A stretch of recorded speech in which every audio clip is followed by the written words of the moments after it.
بسم الله الرحمن الرحيم. الحمد لله والصلاة والسلام على رسول الله.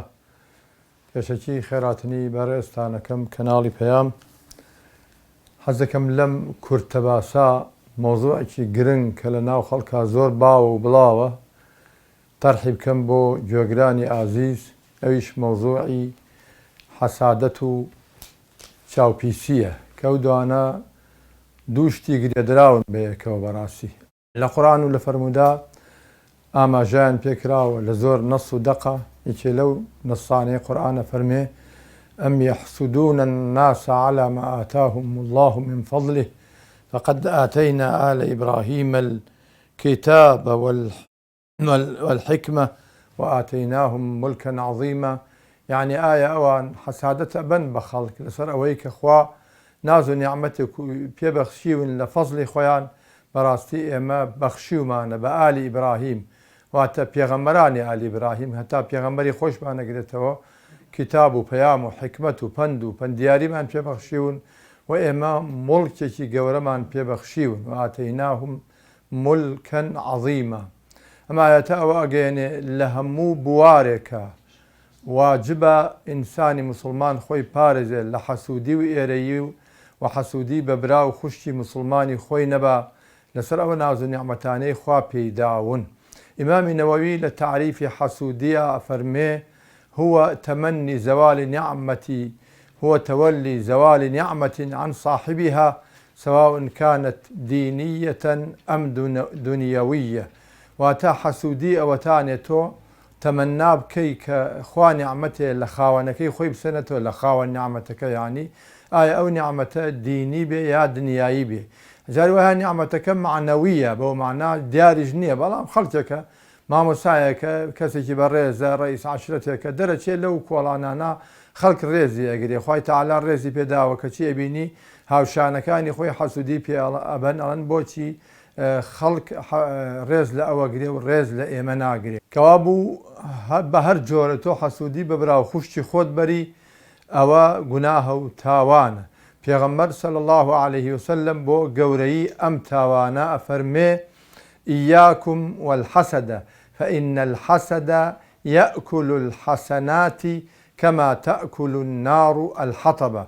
دخيلتان بم حسودي وإيري بيكتري مبن چونك حسودي وإيري بيكتري بردن حسنات وشاكي إنسان أخواه أسوتيني وكوشون آقر دار أسوتيني واتداري سوتاندن يا لا روايتك فرمي العشبة وكوشون آقر بوشو جاء أسوتيني معناه وايا أبي مخو من بارزين لحسودي ببراو خشكان من وكاتك نعمتك أبينين بسر برايك مانو وخشك مانو ودراوسيك مانو وخزمك مانو مثلا بلين مالكي جوانا سياركي جوانا منالكي جوانا جنكي جوانا منصبكي برزة بلين ما شاء الله خوا بيدا وخوا لي بيروسكا وخوا بركتي تبخا آوا چونك إيمان من تواو نابي هتا أوي بو خو من بيمان خوشا أبي بو براو خشك دينكيش من بيمان خوش بي.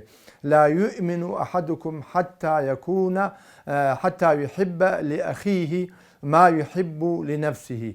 هیچ کسی وإيماني تواو نابه هتا اوي بو خوي بي خوشه ابي بو براو خوش كمسلمانه كيشي بي خوش بي ديتو بو خود بيت خوش نيه كوا مالت هبي سامانه هبي لشت ساغ بي مثلا مناله كانت عاقل بن مناله كان زيرق بن مناله كانت جوان بن دي مادام امد بو خود بي خوشه ابي اگر برايكي مسلماني دراوستيك كسيك خزمك بيغانيكي مسلمانيش شتيلماني بو ابي ما شاء الله سبحان الله بوبكي هر كلمه ذكر بكار بيني لنا امام ما شاء الله متداوله بلا ما شاء الله الحمد لله اخوا او بيداو سبحان الله هر كلمه ذكر بكار بيني ام جاباسي او نعمه بكي كفلان كسيتي ان شاء الله نابي بتشاو بلام تشاو بيسي لحسودي وسر هالأداء واتا حسودي تشاو بيسي لحسودي لدايق به چونك او كسي كحسوده وما شاء الله ناكاو بي ناخوشه خلقك نعمتك قوريان هي او النفس بيسه يتبو خوي او نفس بيسيه لە ڕێی چاوە، چونکی تۆ تا شتەکە نەبینی دیارە نەفس پیسەکەت دەرناکەوێت، کە شتەکەت بینی ئیتر نەفسە پیسە چەپاڵەکە دەرەکەوێت و ئەو نەفسە پیسە کار ئەکاتە سەر ئەو بەرانبەرە کەوا تۆ چاوت لێداوە.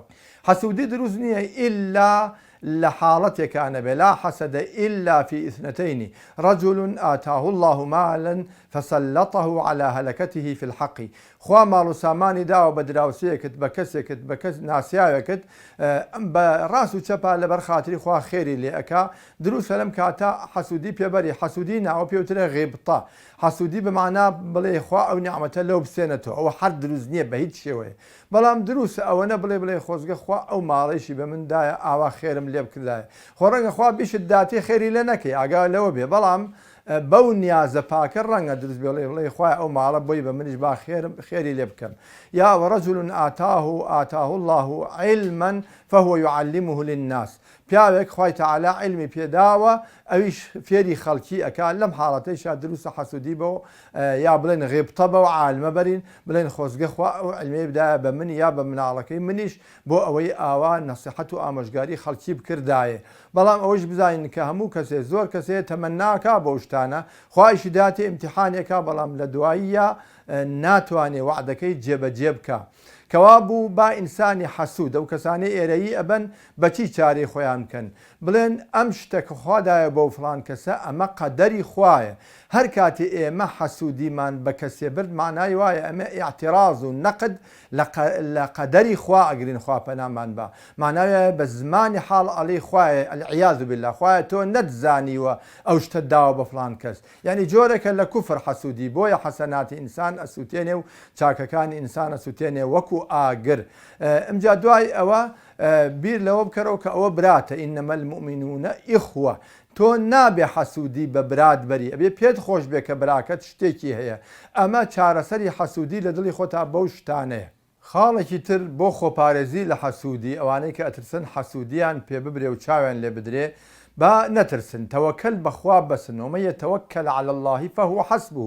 هەر کەسێ پشت بەخوا بەسێ خوای بەسە. بەڵام لەگەڵ ئەوەی شاهەوڵ بە دوعای مەئثوراتی ئێواران و بەیانیان بخوێنە ئەگەر گشتی و بۆ نەخوێنرا سەرەتای سورەی بەقەرە تاوە ئولائیکە هم المفلیحون ئایەتە الکورسی، کۆتایی سورەی بەقەرە لله ما فی السماوات و ما فی الأرض تا کۆتایی 3 جار قل هو الله، 3 جار قل أعوذ برب الفلق، 3 جار قل أعوذ برب الناس خوێنە بەیانیان دوای نوێژی بەیانی تا چێشتنگا و دوای نوێژی عەسر تا کاتی خەو بە تایبەتی چوویتە سەر جێکە خەوەکەت 3 جار قل هو الله و قل أعوذ برب الفلق و قل أعوذ برب الناس بخوێنە و فوو بکە بە دەستاو بە دەستی خۆت دەستی بێنە بەسەر هەموو لاشەتا ئەوەنەی کە دەستی پێگەیە و پشت بەخوا بەسە، پشت بەخوا هیچ شتێک زەرەرێ لێ نادائیتر ئینشاءالله. و ئەمە بەڕاستی پێ ئێوترێ وقایە لە حەسوودی و لە چاوی پیس. خوای تەعالی بمان پارێزێ لە چاوی چاو پیسان، بەدی بەدکاران، زوڵمی زاڵمان، خراپەی خراپەکاران. خوای تەعالی جەزای ئێوەش باتەوە لەسەر ئەم بەرنامە خێرانە کە پیشانی خەڵکی ئەدەن. وەسسەلام عەلەیکم وەڕەحمەت الله وبەرەکاتوه.